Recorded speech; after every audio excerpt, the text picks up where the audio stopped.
How to replace a backpack mesh.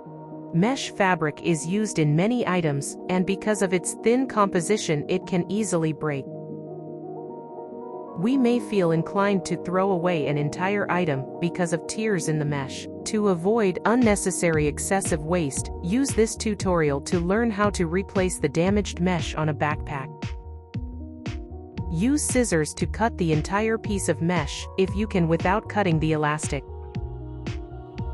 Use the scrap of mesh you just got, and a ruler to measure the new mesh to cut out.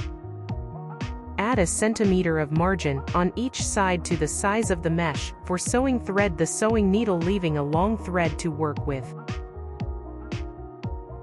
First, then sew the sides and the bottom of the mesh in the area where it will later be positioned.